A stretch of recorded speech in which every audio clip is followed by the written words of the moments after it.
Hello and welcome to a new session of Hitchhiker's Guide to the Glamorous World. Today I am joined by Moritz Bierling. Nice to meet you, Moritz. Glad to meet you, Tudor. Thanks for having me on. So these sessions are targeted to people that are new to Glamorous Toolkit, to this idea of moldable development and everything around it. And so we typically start the sessions by, asking the people joining, to just introduce yourself and maybe say, how did you learn about Glamorous Toolkit and what do you think Glamorous Toolkit is? Certainly, yeah. I'm Moritz. I just found out about Glamorous Toolkit earlier today, and I'm amazed at the speed with which that ended up with us having a conversation now recorded. That speaks to the responsiveness of the people behind it to wanting to have interesting conversations, and that makes me very, very trusting of the capacity of the team. But I think what I found it through the Tools for Thought Rocks YouTube recording that recently came out. I've only been following that community also for a couple of weeks, and listening to the presentation and the conversation there really, yeah, I know, I wrote in the Discord as blowing my mind, and sort of like I used the term, it feels like I found the final tool. Not to like overstate the case, I think, but I think it's true in a way, because it's not a single tool, but it's a collection of tools and a way to generate new tools even inside of other tools. And that's sort of I think the meta step or so, if you will, that also got me excited about Rome initially when I found that, which is a bit more constrained environment, but nonetheless has some similarities. And then I dove in directly and found other conversations that you've had with other people, and merely the fact that you and your team have been developing this and earlier versions of this and the foundations of this for about a decade plus, I assume, by going into real world use cases and problem sets and developing specific assistance tools or tools to get over those problems, really it's a different category or magnitude of like battle testing for a software that I think very few other environments or even softwares that I've seen have gone through. So I know there's many threads I could pull on here, but that's just the start. Oh, okay, thanks. Yeah, indeed, we did start this. So this whole idea of moldable development started about 12 years ago now. And it started with this little, it actually started from looking at what developers do, and just realizing that, this amount of time where people spend just trying to figure the system out is the single largest expense, that was not a new, it's not a novel observation, but what was somewhat more insightful was that we said, well, why do they look at it? And then when you when you go deeper down that path, we soon realize that the reason people look at the code and spend all this amount of time figuring the system out is because they want to understand enough to make a decision, which means that software engineering is primarily, given that this is what occupies the largest part of the development effort, it means that software development perhaps is much more interesting to be perceived as, or to be seen as a decision-making activity rather than a construction activity. And when you change the perspective on like what is the most important, or where the focus should be, then there's a whole lot of consequences that fall from that path, right? So it's interesting that, even a decade after that, like even today, right, if you look at the new development environments that appeared recently, they're all about sorry, they're all about editing, right? They all revolve around a giant text editor, and they are about this active part, which is what is capturing the largest degree of the attention, right? It's everything is about how do you build something new, and there's very little talk about what happens when you read code. And even when there is some talk about it, and there are recently some some interesting pieces of work that just talk about how people should learn how to read, but even those conversations never challenge the reading part. And we challenge the reading part. We think that we shouldn't be reading. We should maybe be reading for maybe a fraction of the time, but definitely not for the vast majority of time. So instead, we advocate, and this is the whole idea of moldable development, is we advocate that every single development problem is a data science, is kind of a data science problem, or includes a data science problem. The way you deal with a data science problem is you actually create a custom tool specific for the question that you have. Given that we cannot predict the questions that people will have, it follows that the tool has to be built after you know the question, which means that the tool has to be constructed within the context of the system.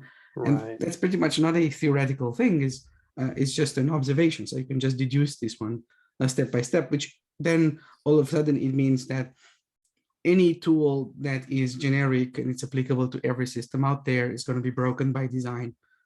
So you need to inverse the situation and create an environment in which people have to customize their tools.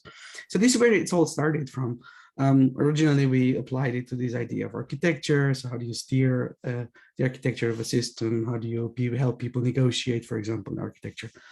But then, of course, it started to have we noticed the implications towards the active part of constructing systems. So one of the things that we so if you download, for example, right now Glamorous Toolkit, you will get more than 1,500 plugins already existing. So more than 1,500 customizations just for the core of it. And then when we are building when we are approaching one of these case studies, or we work as a consulting company, and we fund ourselves by actually creating real value in very, very concrete cases on a pretty much short-term basis. So typically measured in months,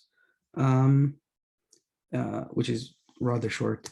And so when we are approaching systems like that, we're going to find ourselves creating hundreds of those kinds of custom views.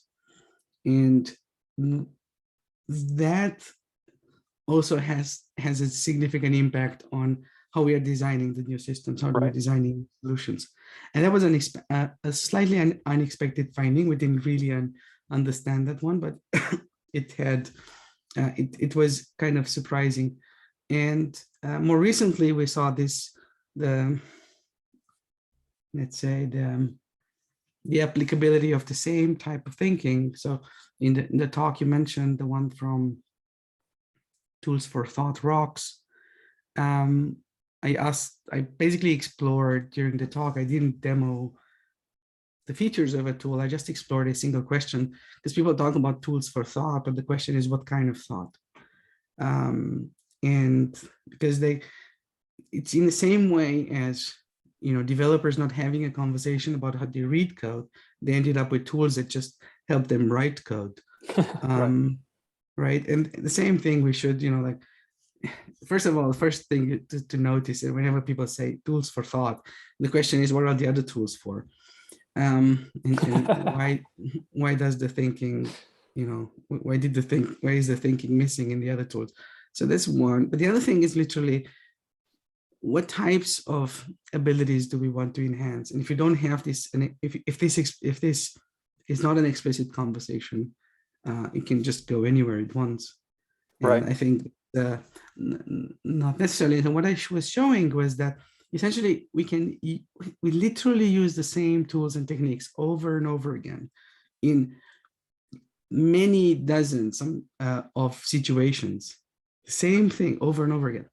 In many, many different types of situations that would otherwise be considered literally like different verticals. Like dealing with performance, debugging something, creating a new design, reverse engineering an architecture of a large systems, those, or doing monitoring, all of those things, they are perceived to be like verticals. Right. that have nothing to do with like every one of them Right. with their own different skills.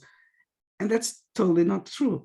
Right. And then we are showing that the same thing that is perceived to be, note-taking or so, there's no difference whatsoever Right. between that space and the software development Right. space. And again, like this was another surprising thing, because like the problem is, if you go back to the origins of the origins of personal computing, their idea of personal computing, or at least what comes out of the public presentations and documents, is much more pure, much more simple. But now we are at a place where we have to unlearn a lot of terrible things that somehow happen to spread dramatically, and go and re-find out what the original ideas Right. were Right. when the slate was empty. And the same thing was here, right? So we just found, originally we thought, okay, let's actually take our environment Glamorous Toolkit and we'll just apply it to note-taking tool. And indeed, we could just take one of those systems, like Rome was one, and we could reverse engineer within a couple of days. And like no documentation, just reverse engineer that one, build an editor for it, and be able to write back in the same format. So that was not a difficult thing. But then when we spent a bit more time on it, it just turned out that actually that's not an external activity. It should actually be, it's the same. Right. And as a consequence, the development environment experience, so the development experience would have to integrate it as a core. So now we went through the full cycle of actually integrating that whole idea And that's as being a Lepiter. core. And that's Lepiter, right? And that's a core. And actually that one replaced two other components that were distinct and perceived to be distinct, one for commenting and one for a REPL, a playground. Right. Now they're just basically the same. And so note-taking is, and it's just one of the languages that we are supporting in the multi-language notebook that Right. happens to be interlinked as a wiki. Right. So many threads to pull on, but one thing that came to mind is that over the past couple of decades, since programming really became an activity that was sort of separately identifiable as a discipline to engage in, and then became spread out into the world with progressively larger swaths of people engaging in it, of course, not only has an environment changed in which that programming takes place, but also the number of people and let's say the cognitive capacity of the people engaged in the activity also goes from like people who are have extremely strong short-term memory to be able to hold all these like high concepts in mind, and then to be able to manipulate them in their mind and then put something sensible onto the page, if you will. And then many more people coming into the space also who maybe don't have that quickness necessarily of being able to hold all of those pieces in mind simultaneously and manipulate them in their mind and then create something. So things like this become so powerful, especially to those people who work better spatially, but maybe don't have as much of the raw like computing power internally to their own minds to be able to hold all that available. And of course, the people who do, they can get even better with something like this, where the remembering of that isn't necessary in their own mind. So one of the things, this is an interesting point, right? So of course, if you're training yourself, like if you're, for example, if you're training memory, right, you're going to just get better, especially if you're doing certain types of trainings. The same thing with programming. Like if you train yourself to hold certain amounts of instead of kinds of chunk the information in certain ways, then you will be able to hold probably more information about a system.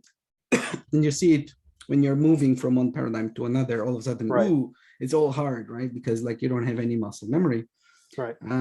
There, right? But as soon as when you start to train that, all of a sudden you're gonna be able to identify larger patterns, and it's gonna be easier to handle problems or larger problems. The problem though is that typical problems are way larger than any one brain can actually handle. So nobody will be able to handle millions of details that change every day. So, or that some parts change every single day. You don't know which parts, right? So that is going to be a very hard requirement And even people that, so some people will perform better at a few screens than others.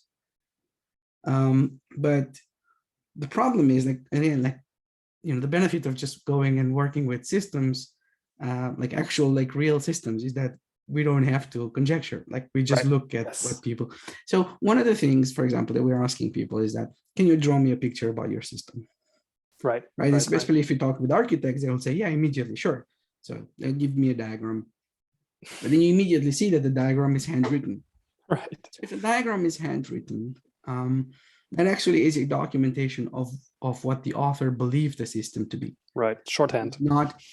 It is not a documentation of the system. Right. It's a very interesting source of information, but it shouldn't be confused. Right. So, for example, like when I see a diagram like that, that's a source of questions. It's not a source of answers. There's a very, very slight difference between the two. So it's super useful. Like, I want to, every time we look at the system, we want to see the diagram because we want to see what do people think is interesting or important, because that's what they will summarize. But that's not a place where you go and get answers from, because you simply don't know whether, and that's the second question we asked them. So, can you bet your salary that the picture that you give me is real? And then all of a sudden people say, like, we haven't found a person that is willing to bet their salary that the picture is real. So if they can't, then it means that, well, why should I trust it? If you don't trust it, then why should I trust it? Why should I take it as a source of information when there's so many others that I could look at? So and that's the problem, right? And we've seen very expensive decisions being made on, and consequential decisions being made on pictures that were literally wrong. But sometimes they are so wrong that, like, you would say, okay, yeah, maybe people didn't get the right dependencies in the diagram. But sometimes, like, the components, like, there are new components that don't exist, or there are some components that no longer exist or no longer relevant on that thing. But then sometimes, like in really extreme cases, we're not even talking about the documentation of of the system. Even the description of the language in which the system is written in is actually wrong. Or even the question itself that's asked to elucidate the relevant things at play in that. So, like, we saw a system that is a core system in a large corporation, for which the people no longer had a documentation of the language, not of the system, of the language. It was a homegrown language that grew together with the interpreter. And the only knowledge about the language was inside that interpreter. So if you want to reason about the system and the source code, you first have to understand that language. But if you don't understand the language, it's going to be like, and whenever you reverse engineer, for example, a language like that, you're going to go and say, here's a piece of code. You're going to go to somebody, does this mean, A or B? And then, one person will say it means A, and you will ask the second person to say B. And then you have to go to the interpreter, right? But they will have disagreements on what the syntax means. And that's an interesting source. So this is how extreme this one gets. Of course, not all of them are like this. So, but it can go that extreme. And then, of course, that's visible. But those little things, or those discrepancies between what people think the system is and what the system actually is, that to me is the single largest problem today in software development. And it's totally solvable. It's easily solvable. But we have to invest our energy completely differently and build new kinds of skills. And I think what that points to is, in a sense, this problem of having the information available to you in the place where the question is generated to want to find that information, and that's what Toolkit makes so easy to do. That you have something that is in front of you that's not immediately totally intelligible to you, that allows you then to investigate and recursively investigate the component parts that are made up that aren't intelligible to you to the degree that is necessary, so you can understand sufficiently what it is that you're looking at, so that you can go back and say, okay, now I have an understanding of this. I have confidence that I understand it sufficiently to be able to make a choice based on that. I can even note that down if I will, and I can pull in the component parts to be able to tell the story of how I arrived at that, and then bring that back to some other people. And now that question is just solved. It's no longer a source of uncertainty that is unexplorable, unpokeable. And now I can go back and put my mind to different problems. And it's this challenge of creating stable relations, right? Like stable relations between some signifier and what it signifies. But then we always have the problem that everything that's signified also then again is composed of other things. So this is something that a group that I'm connected to, the Metacurrency project, that they call semantic alternation.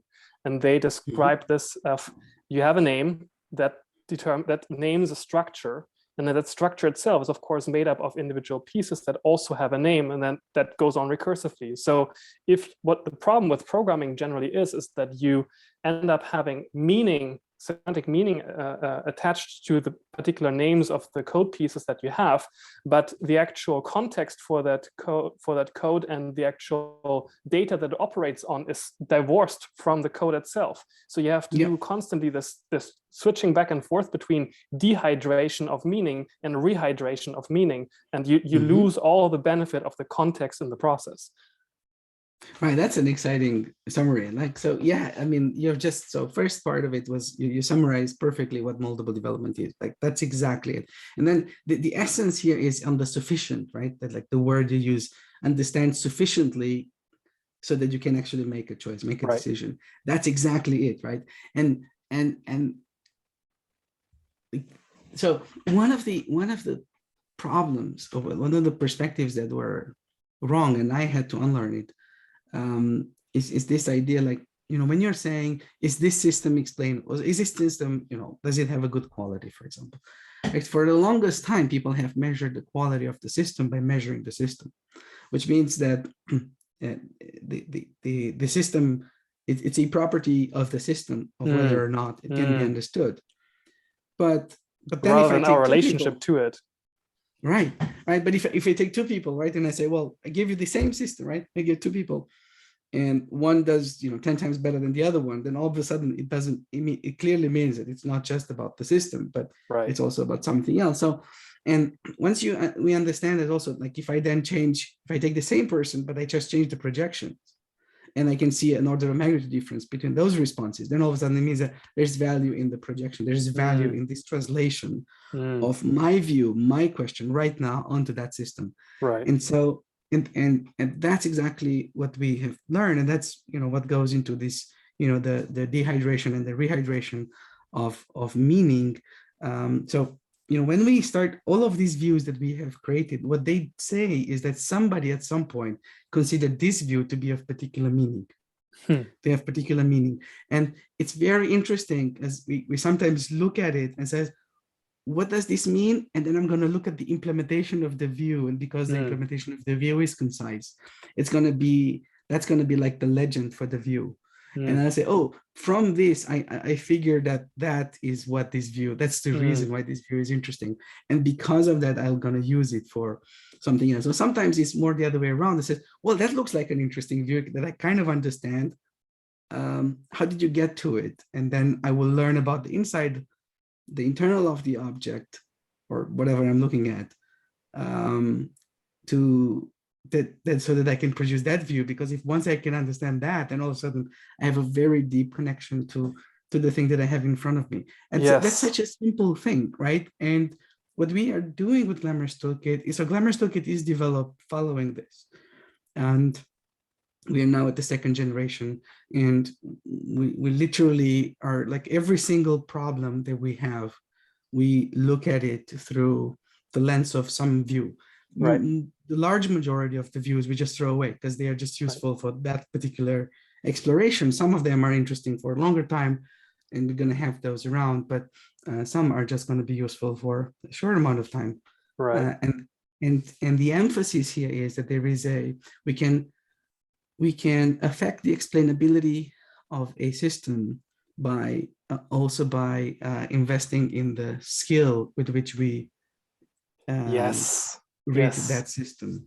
Yes, yes, and this speaks to you're mentioning earlier that that you get this problem of people describing the system and the system as having some kind of inherent level of quality divorced from the people that are in relationship to the system. And that's what I feel also was sort of is the case here as well, that you and your team that's developing it is part of the system itself. It's just not in whatever technical diagram that other people might make up of G Toolkit in absence of the people who are creating it. So actually you're right, like when you putting resource into whatever bottlenecks there are, whether they be in the wetware, let's say, or the software, are probably well spent. And you mentioned, I think in the first Hitchhiker's conversation with somebody who you were exploring the tool with, they were asking, like, is there a public roadmap?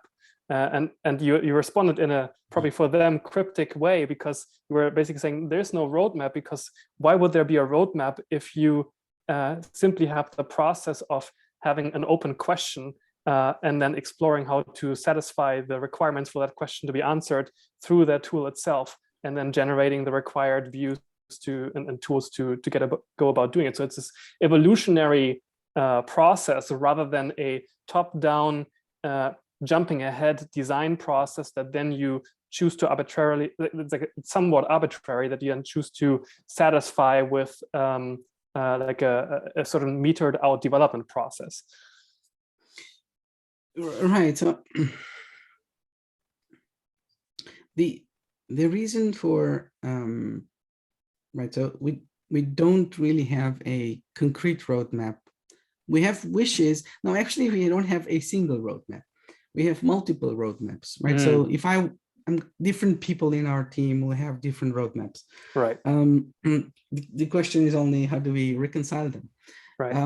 And how do you help each other make progress on each of those? Right. And it's very interesting. So again, like that's another finding that we've got was we looked, so we use a chat tool to communicate. And at some point we just looked at how many pictures did we send over over the course of, for example, 1 year. And it turns out that we are using about more than 10, it's probably more, it's about close to 20 now, pictures sent per day, including weekends. So like what this means is, and the reason was like, why do we do that? So the way we work is actually not only don't we have a roadmap, because then people say, okay, but how do you plan, right? And not only don't we have a roadmap, we don't have any meetings or any scheduled meetings. We work completely remotely. People work exactly whenever they want, on whatever they want. And so that kind of sounds like chaos, right? But I mean, like if you would look at the theory of, processes and so, and I know, because I also come from, like, I know that part of the world, and there needs to be some sort of, more structure in this. And if people are saying, oh, Kanban is like a minimum process, right? But Kanban has a single board, like it has a single queue of work and a board and somebody, and then there's the thing is that those are synchronization points, and we took those out, and we said, well, when people work remotely, then there are two ways to design a system. If you look at your organization as being a system of actors, right? In this case with own volition, but if you look at a system of actors, then you can think of, like, you can design them on one extreme is to say everything is, single, like everything is sequential. So all actors have to be in synchronization, in a synchronized state at all times. Right. On the other extreme is you have all actors are not known at which synchronization point they are, and you rely on eventual consistency. The worst point is when you're somewhere in between. Eventual right? consistency, keyword. I'll put that put aside, but continue, please. Yes. Right. So the worst thing is when you're in between. The worst thing is when you have some synchronization, and which then turns out to be the bottleneck for any type of scalability in the end, right? Now, if you think about processes, any meeting is exactly a synchronization, right? A single ordered queue of work is a synchronized point. Right. Having a single person that orders things is a synchronized point. Right. So anything that is like that is just it's about synchronization, and that's so you're in the middle, right? And there's a lot of friction there, and it generates bottlenecks.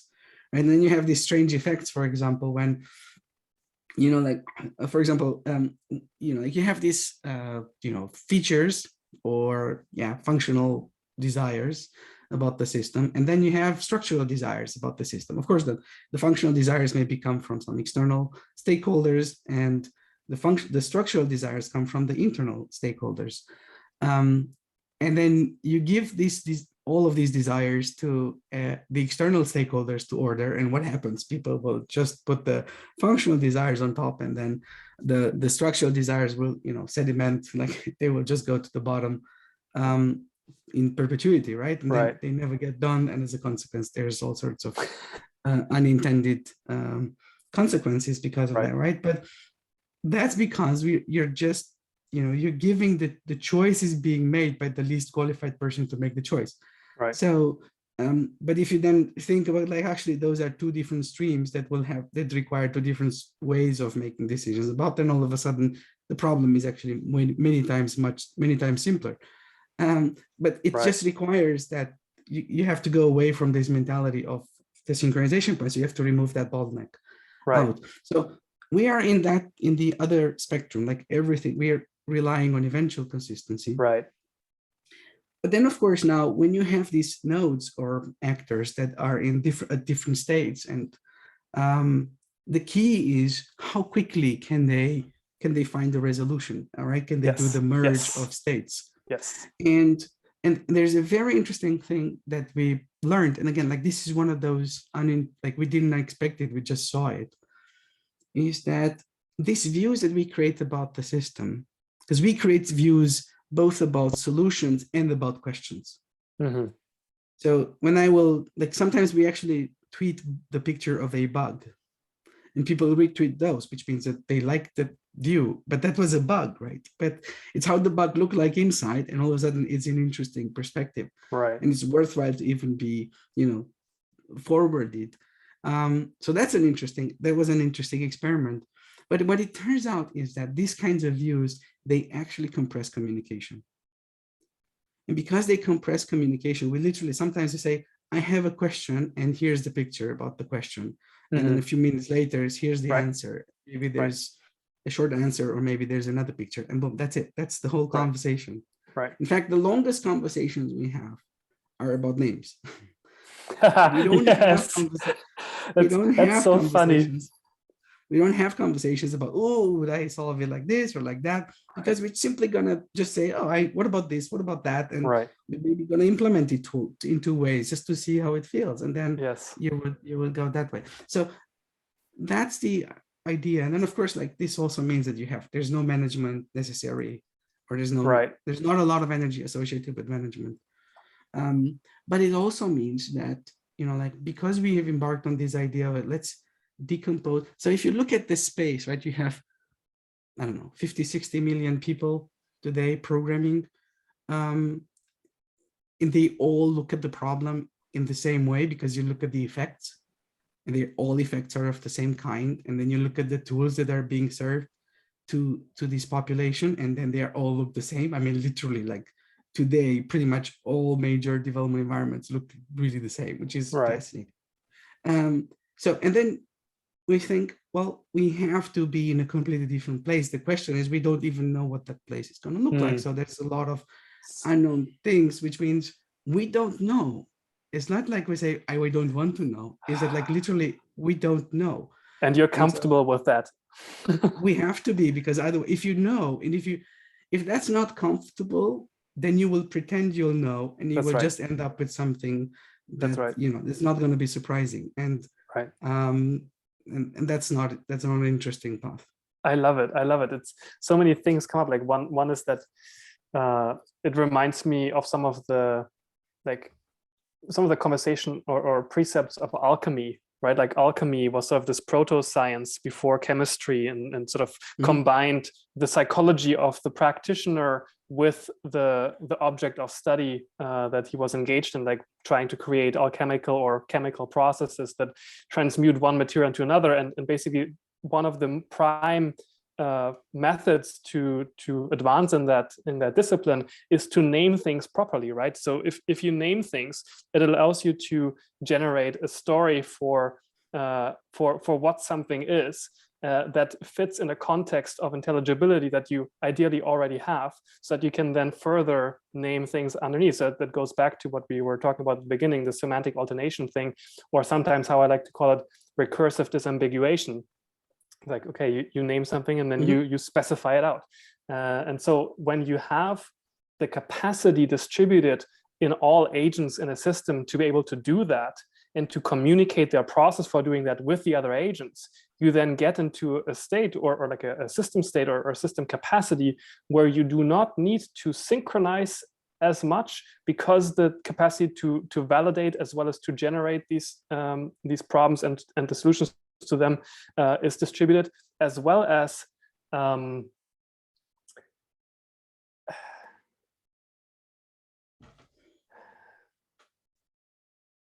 so synchronization isn't as problematic, and you don't have to manage as well. Oh yes, and because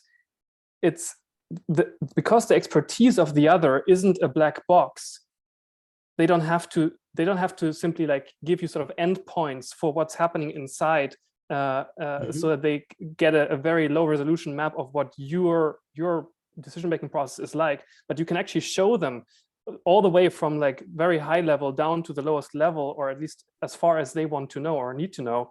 You don't have to simply sort of box off and then create command control structures, because you can validate sufficiently to generate the trust in the other's capacity to themselves like do valuable work, right? So you build this trust into the system by being able to introspect on every component part and the relationships between the component parts and the capacity of the agents to traverse those component parts and to generate worthwhile structure.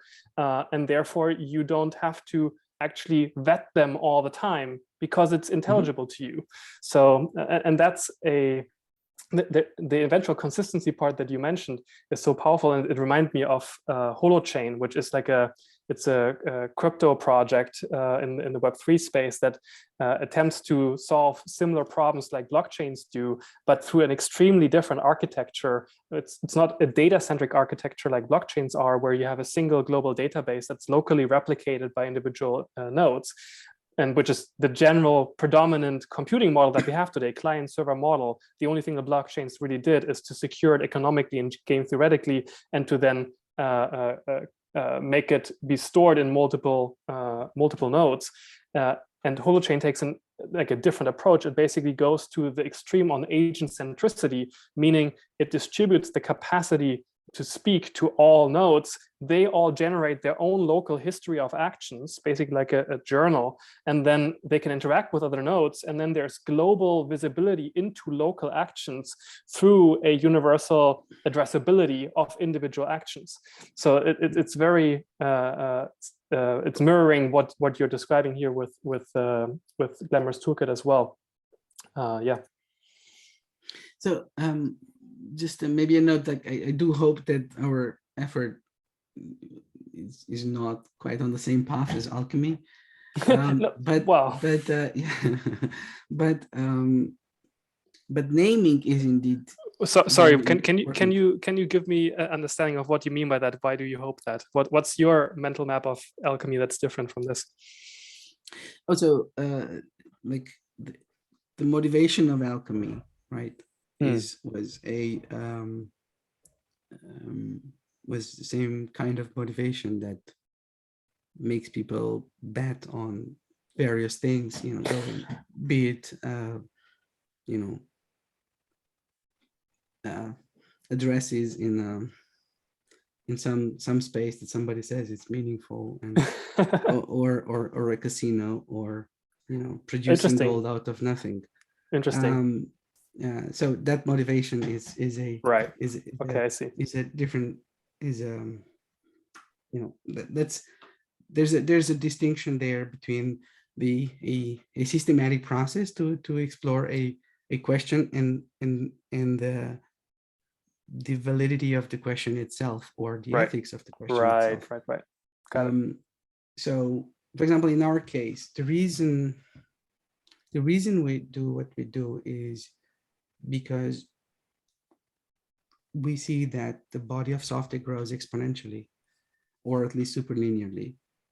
But at the same time, we are unable to recycle old systems, which means that this is an unsustainable future. And as Right. everything becomes software based, right? If you think about, climate crisis, a lot of the solutions in climate crisis are going to be based on software. Also, at the same time, to adjust to climate changes, or environmental changes. The systems that we know of today will have to potentially dramatically change. If we're not able to do it, we will not be able to solve the other problem. For example, but just in even without that huge challenge, just in itself, creating a world in which is not sustainable is not a good path. So that has to be fixed. So the only way to fix that is by making the function of recyclability, which means to take a system apart and refurbish it for new purposes. Right. You need to make that one match the growth, at least, Right.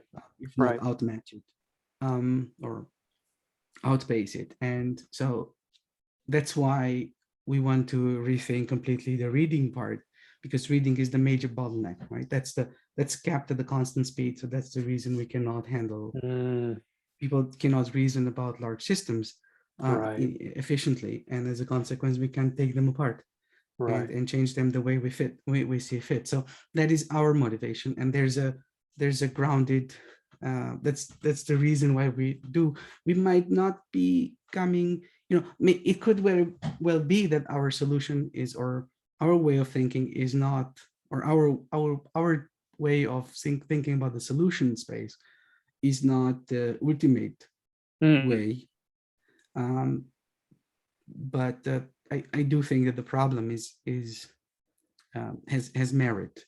Right. So Right. anyway, so that's I understand now. that relationship. But about the naming part, we do think that that's so. I can give you examples in like in the way we work, but very often we find ourselves creating first-class entities just because we need a place to put the view in. So say I need to view, I see some data, right?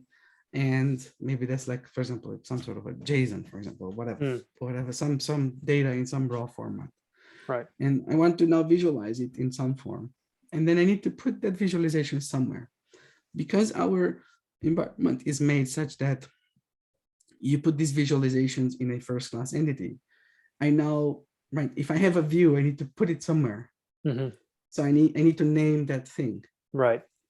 And this is a process, this is a feedback loop, which has same significance, or probably might be even larger, but is on the same, let's say, maybe order of magnitude as, making this, driving the system through the lens of a test.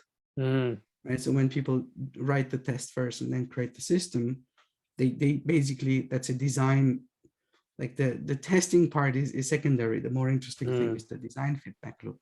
And here we notice that actually we can, we sometimes keep the test the same, but change the structure underneath just because we can't visualize it. And that's interesting, right? The assertions remain exactly the same from a black box perspective, from an external perspective, but the inside change just so that we can visualize. And this basically just goes to show that it's a way of exercising design that was missing before. It's a new feedback loop. And because it's a new feedback loop, it's like any other major feedback loop that was introduced before, right? So first we had code, then tests became code. And as soon as tests became code, they introduced a new feedback loop. Then infrastructure became code. That introduced a whole new feedback loop, and that had lots of impact all the way to the business, right? Now we have tools become code, and they introduce a new feedback loop that didn't exist before. And every one of those feedback loops before it, they basically increased our abilities with some order of magnitude, for example, or so. And we think the same thing happens here. I can very much anticipate, or at least feel that that's likely. Yes. I have a question about how you work collaboratively or collectively on problems using Glamorous Toolkit, because there seems to be no sort of first class sort of collaborative features, except of course that you have the capacity to, because everything is local file systems, you can simply make it possible to seed them to others through Git or other means. So is that the primary way that you make content available to others when you work with them and they work on them as well, or how does it work? Right now, that's how it happens. Is this like the desired end state? Of course not. But we just solve the problems in some order. So, but yeah, I think collaboration or thinking together is an important challenge, and definitely has to be addressed. And it's so like the simplest thing you can imagine is like you want to have these two, like I have my mouse, you have my mouse, so they're both running on our system. The more interesting would be that I can every once in a while I can share my view to you and you can share your view to me. Right. And that's a perspective that doesn't exist today. So they're interesting. I think there's lots to explore in that space. Right. I'm asking partially because I'm definitely interested in the collaborative side of well, collective thinking, I guess, but also because I'm connected to some projects themselves that are trying to advance on this question itself and figure out what the design space there looks like. So I will definitely bring this conversation back to them and see what it sparks in them. You tend to have these conversations about an hour long, right? Or 1 hour and a half? Yeah. Okay, cool. So we have a little bit more time maybe left. When you were talking about that this question of when you create a new view, that view has to be somewhere. It has to be, you have to create a name so that it can be contained in something, and that also by creating all these composable, I think you call them operators, or I guess sort of I can think of them as functions and as well, or capacities, let's say, that then you can compose into sets of things that allows you to work with some typical use case in a better way. It reminds me of some of the conversations in the sort of systems thinking community around how do we get out of this mess of complexity, and it's and complication, let's say, also, and some sort of slogan or motto or phrase that some people use there is this idea of releasing complexity. And when you said that, oh, we just reverse engineered Rome in like a couple of days, it felt like that is sort of that is the kind of speed of creating something that becomes possible when unnecessary complexity is no longer there, because you have the individual grains of sand to compose greater capacities out of available to compose. So I don't know, like, not sure what I'm asking, but it just feels so powerful to, yeah, just be able to go down all the way down of the stack of how things are composed of each other. And not only that, it feels like it's such a powerful environment in which to learn, not only as an adult in the professional environment, but also as a child or somebody who's learning to think and to develop, to solve problems rather than simply absorb information. Like that's what struck me about your explanation, that you're trying to make it so that the time between having a question or trying to knowing that a decision has to be made to then making the decision can be reduced if you can make the understanding part of the problem go much quicker. Mm-hmm. Okay, so quite a few perspectives there. Let's see if we can unpack. So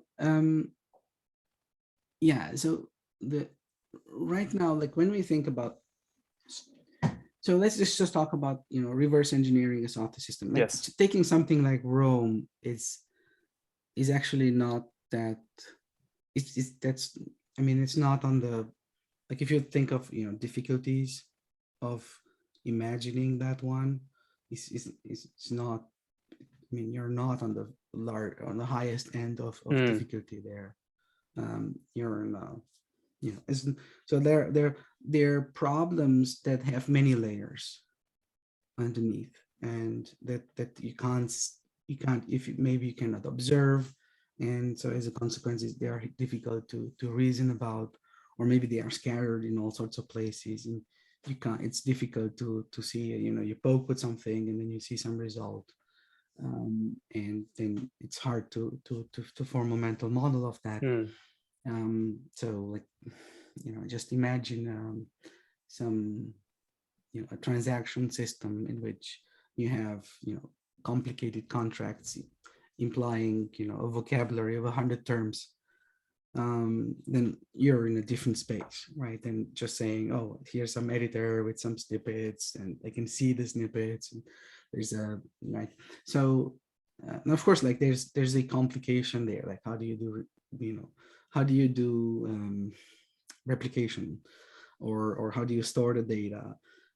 There's going to be complications there that are not observable from the outside, but you can make approximations of that. And it's not so hard from that perspective. But the thing is, like in software, we, you know, the bottleneck is the fact that people try to gather information through manual means. That's reading, and that's the thing that doesn't work. But as soon as you're building, as soon as you're good at summarizing, constructing views that summarize whatever you're looking at for you, then you can enhance that ability with an order of magnitude without a lot of effort.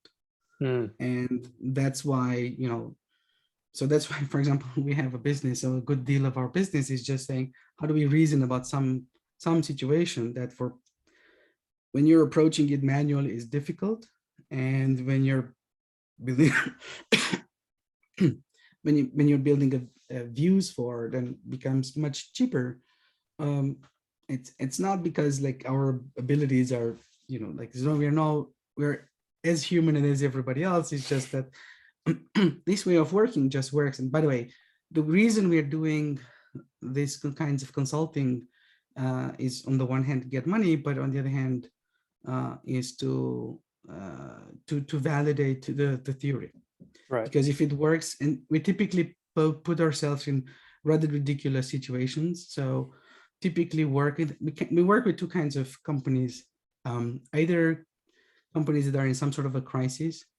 So a crisis that is visible at the business level, maybe some legacy that prevents the business to either touch on some business opportunity or scale, or so some sort of a major event that is supposed to happen, but if it doesn't happen, then it has significant business consequences. Right.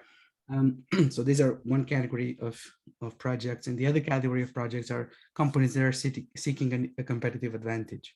So we strongly believe that if a company would understand deeply its own system, would have a significant competitive advantage over another company that doesn't understand that one. Right. That only understands, right? Because if you only understand the system from the outside, you're kind of like the prehistoric people, or right.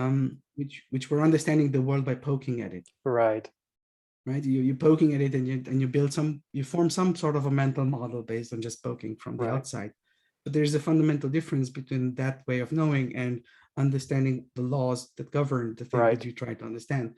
And this will put you in completely different categories when you're trying, for example, to compete. And that's why we think this way of this practice is going to be a source of major competitive advantage differences over probably the next decade. So we started from, and so what we are doing is just rethinking that part, and as a consequence, we enhance the ability of people that are building software systems to create better such systems. The reason we started with software and not with children, which is actually an absolutely a valid perspective. So if you look at the original Smalltalk, for example, efforts, that system and that effort was validated heavily with children. The problem, though, is that you look even at Smalltalk systems today, and people still have difficulties trying to disassemble the system or trying to move the system the way they want to move it. Right. And I don't mean move it to another language, because those were typically, we've seen some spectacular failures when people were trying to move from, a very expressive medium to a very, or a much poorer medium. Right. So I'm not talking about that. I'm just saying, like needing to increase your system with a 10x of stuff. So, right, those are challenges that where you need to, like, the assumption that you had before no longer apply. You need to now reshape the system so that they can handle new assumptions. Right. So we see those problems even in the Smalltalk system, even if the Smalltalk design did make the system much more inquirable. It was a primitive in the environment in the first place, but it was still difficult. So it follows that if you're only looking at the way children understand, yeah, I do think that this is an important goal to reach. I don't think it's a sufficient goal to reach. And because, like, when we're looking, I'm looking at programming as executable philosophy, as in a program projects my understanding of some phenomenon, can be physical or metaphysical. And then, of course, that thing becomes a subject to be inquired as well by some other projection. So we can just, you can stack the meta parts there. So from that perspective, you need to accommodate the most complicated scenario and not the simplest scenario. Right. Right. Like shallowness is not useful in this space.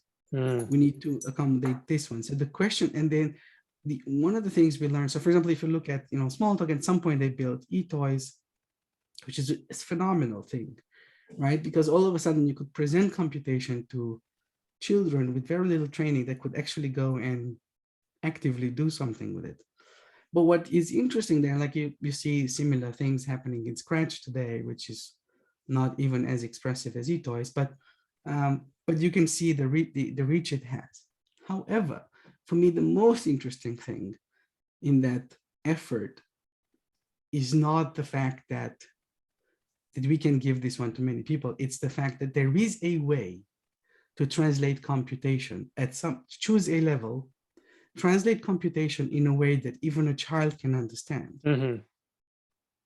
and then transform the way the child interacts with the computation. Right. But any boundary in software is arbitrary.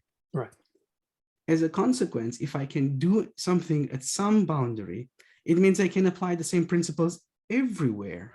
Right. So the interaction that I have just chosen to happen to be the one with which I exposed some other human to the computation is just arbitrary, which means that it's much more interesting to build a language through which you can construct and project such interactions at any level of abstractions. Because as soon as you go behind the Scratch interface, as soon as you go behind the eToys interface, you're down at the, there's a very large, there's a very large gap there. There's a why. Right. What if every level is the same? And that's basically what our little research is. And that's why we built the largest time, the largest attention was spent not on how we write code, but was spent on how do I affect a single object? Yes. How do I affect how I relate myself to a single object? Yes. And from there, build a language kind of. So the environment itself is a language with which I can start constructing my interactions with whatever I'm seeing. And then I build my way up from there. So that's the premise. That's how we look at it. And that's the reason why our focus started from the most technical thing. Absolutely. Not from that surface. I love it. Yeah. And I definitely wasn't asking for it to have started from that, but it's more like it just excites me to see that the ease with which the navigation can take place in this environment makes it very likely for me to be able to use it with people who aren't native, like technical people at that current stage of development. Let's say I could imagine working with my mom to like go through a process of like, I don't know, some decision that I have to make, and showing her like how I arrive at that decision, and then having her play around. Like she has sometimes difficulty navigating her phone, which are sort of user-oriented navigation interfaces. But I think when the material that you work with is so well moldable, as you say, of course, then you can play in it, and it makes it possible to develop agency in the capacity to play with that material at every level of abstraction and with every sort of problem domain, which is why I see you in these conversations that you have with people always coming back to, okay, they ask a question and then you don't give them the answer, this is what it is, but rather, how would you go about finding that out? So it's again coming back to, okay, you have something that you don't yourself right now know. How do you go about finding out, or even formulating the question such that you know where to go to look for it? And that's so exciting to be able to find a process like that, make it trainable and relatively easy to execute. And then that is definitely something that children and people who have otherwise trouble with digital environments maybe can definitely engage in. Right, it's an sorry. It's an interesting point you're making. So one of the, we're not yet at the place yet, not quite, where we're working with, let's say, completely non-technical and like people that just are interested in their, well, we are, but it's a separate conversation. But one of the current focuses we have is, how do you get non-technical people in a company, for example, work together with the technical people in the development environment. So imagine a scenario like this, where a technical person comes somewhere, has a question, a developer opens the development environment, sits together with the non-technical person, and like 5 minutes later, the question is being addressed inside the development environment. Right? Today, that's just like unthinkable. In a typical interaction, we do this on a regular basis with when we work on systems, and that's the so powerful. That's why I'm saying, like, this is a source of competitive advantage. It's a source of value creation that is just totally not explored. And we're sure that can be explored in many, many different ways that we cannot really imagine right now, because we haven't really practiced it at scale, right?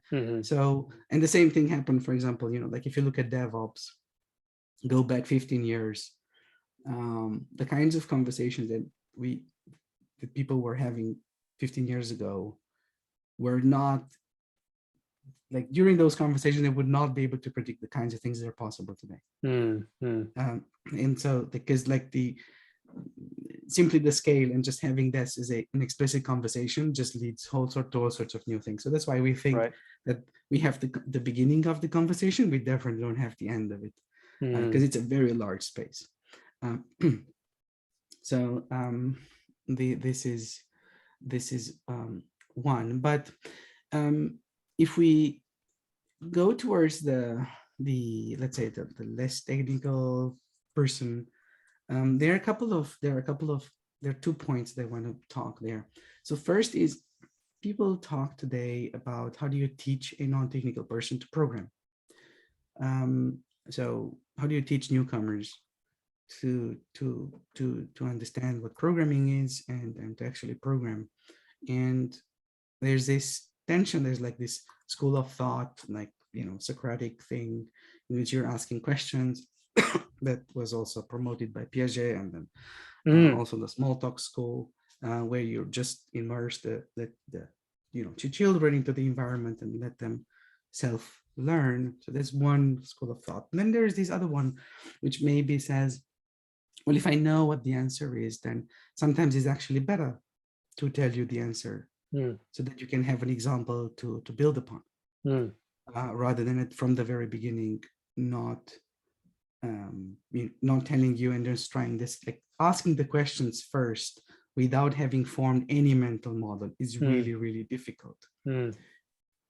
Now,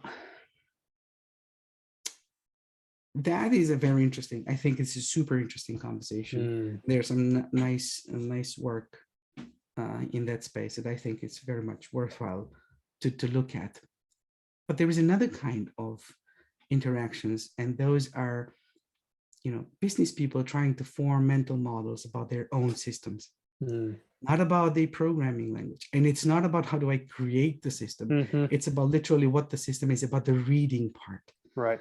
And there we find that indeed the question is the most interesting thing. And when you don't know how to formulate that question, then you're in this design space where you have to say, what are the words that I need to use? And then there's this back and forth of actually trying to find what the interesting question is, because neither party knows the question. Right. Like when you're in a tutor pupil type of relationship, the tutor knows many more interesting questions than the pupil knows. When you're in let's build some new system, neither the technical person nor the technical person might know the interesting question to ask. Right. In that situation, being able to ask the question, that's much like if you look at how many times are you in a situation where you're learning a new programming language, and how many times you're in a situation when you have to build some new system, like you're going to be 99% of your time in the latter category, rather than the former. The former is very important because you need to go into that space and bootstrap. Right. But the interesting thing is the latter category, and then that latter category, in that situation, you have to. So knowing how to pose the question is actually the single largest, most difficult skill. So in moldable development, we talk about two roles: the stakeholder and the facilitator. And so the facilitator is the one that builds the tool. The stakeholder is the one that asks the question. They might be the same person, but they are two sets of skills. By far, the facilitator is the simplest to train. Simply just technology. It's like you would treat it pretty much like you treat learning any other piece of technology.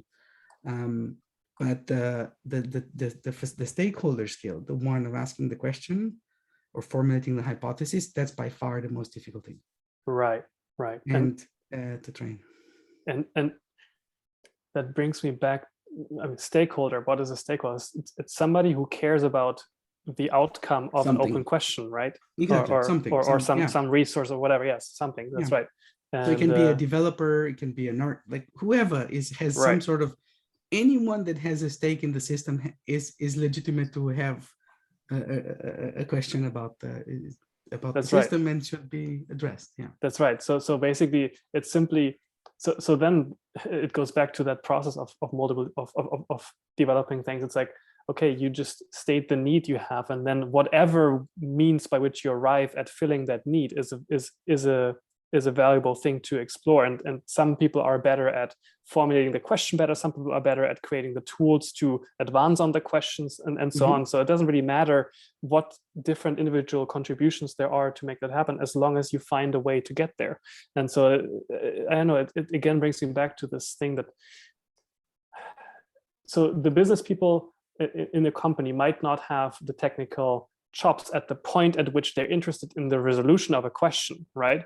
But through the engagement with the technical people, you can actually start to, the point is not to train business people in the tools themselves, but the more that those people get an understanding of how those tools work and maybe have slight advances in being able to manipulate it themselves, then they are less reliant on the technical people to do that for them, where it is of course feasible to do so. And then you can have more and more work to that is lightweight and not really difficult for the business people, that they can take that on themselves, and the technical people can actually come in where the harder questions are involved, right?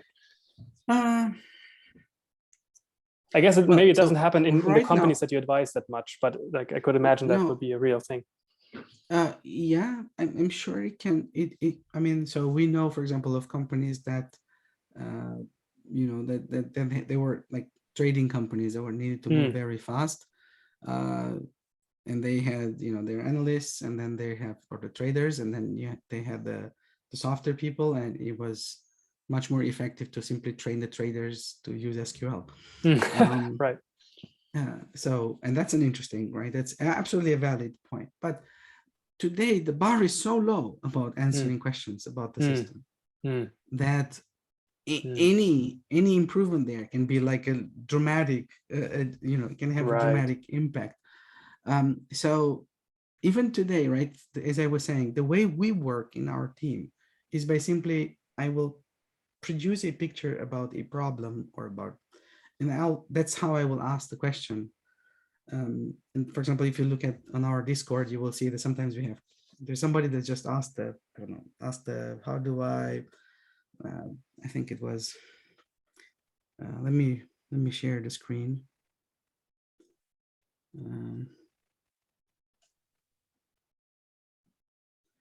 So the question here was, if I open a tab here, how do I switch between them, these tabs? What's the shortcut to switch between the tabs? And the answer was, there was no answer. The answer was, well, let's go and inspect this one. So now I have a scene here. I'm inspecting the world, right? And if I look here, right, this is the tab group. So it's either in the tab group or in the world above it, but probably in the world above it, because if I don't have focus on it. So if I look at this world and I now look at different views, right? And all of a sudden I see, okay, this is a word element and it has shortcuts over here. So I can see that the shortcut is here, right? And then I have here something that looks like meta shift left, for example, which then says it's implemented as self tap, select tap to the left. And that's it. This is the answer to the question. This picture here, that's the answer to the question. There's no need for an explanation. There is no need for me to type anything. So I can simply take a screenshot of this one, send it, and boom, that's it. And the way we have constructed this, right? The only thing I've done, I just composed a few views. That's it, right? And there is a way to compose. There's a lot we can do. This is what I mean by compressing communication.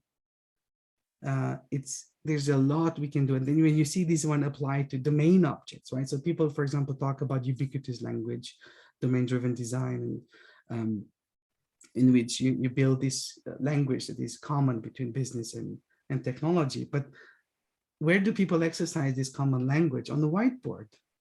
Right. But what if they exercise it in the environment? What if it's apparent, right? What if it's in every document?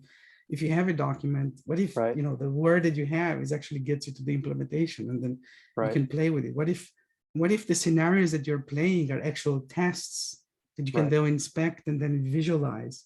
Then all of a sudden you're in a totally different world. So that's what I'm saying. And these are opportunities that are very, very approachable. Like not a lot of effort compared to the value that they bring. The effort is just pays by itself almost instantaneously. Right. And that's what we're saying. Do we want to get into a place where like non-technical people are building their own projections? Absolutely, because you know that's where the personal computing, the whole idea of personal computing came from. It was always supposed to be personal, like meaning that when you're interacting with something, the way you interact and the way I interact is going to be different because it's personal.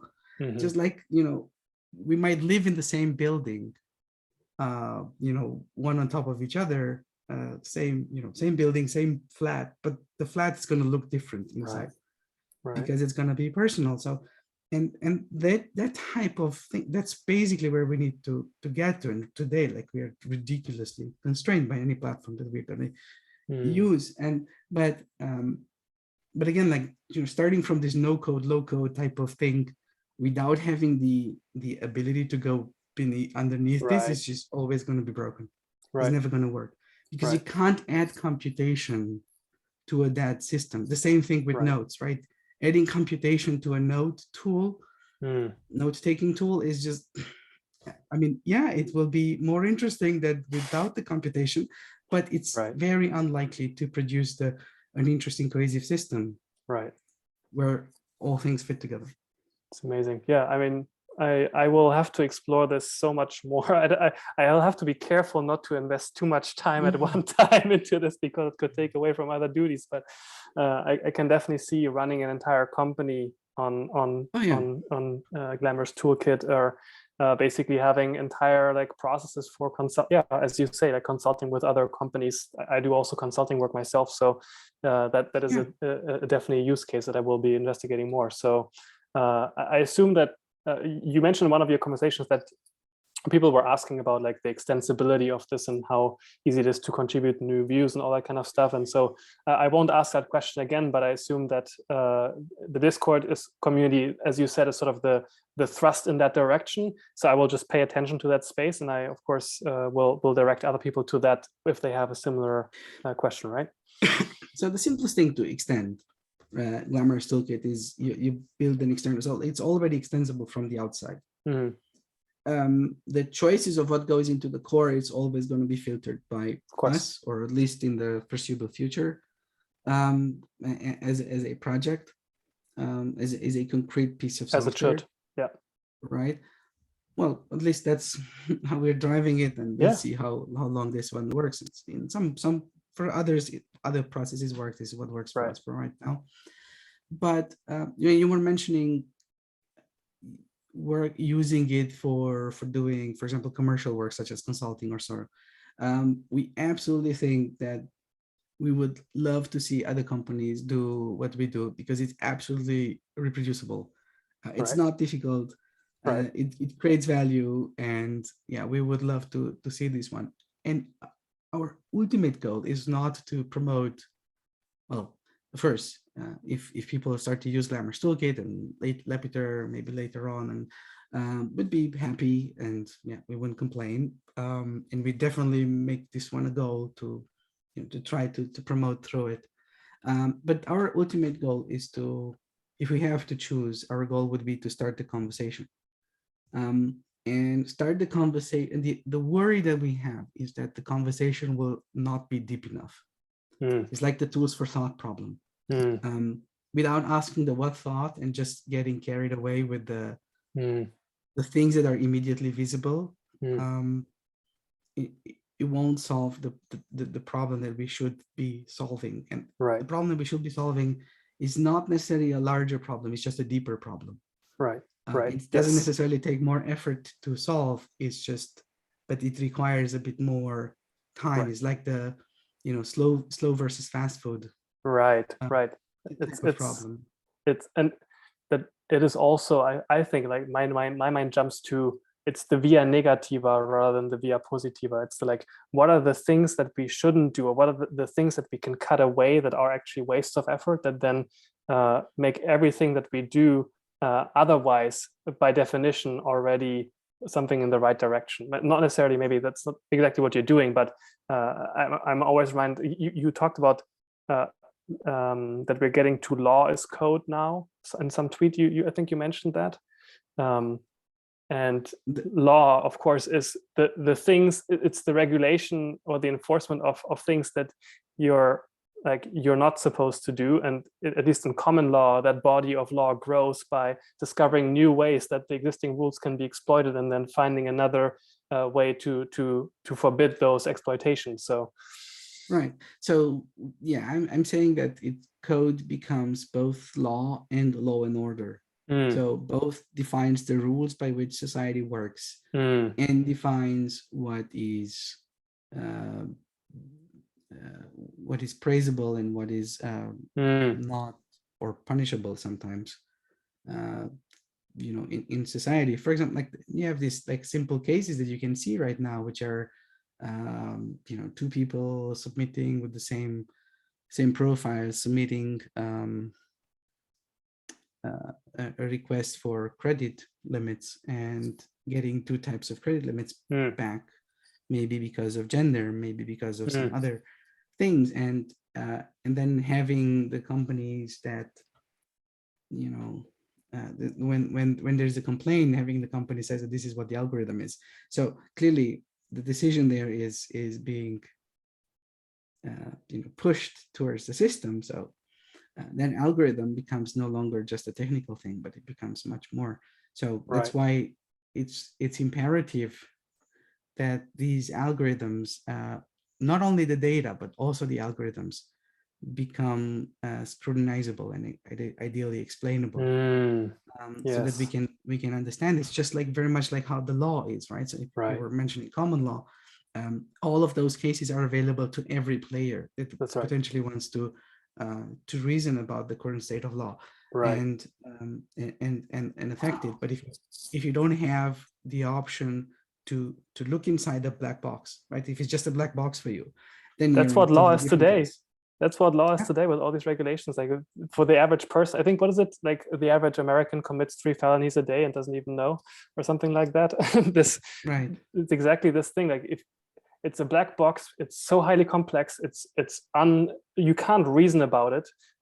So yeah, anyway, I feel like we could go on forever. I definitely want to respect your time. And I much appreciate you taking the time to sit down with me and talk about it.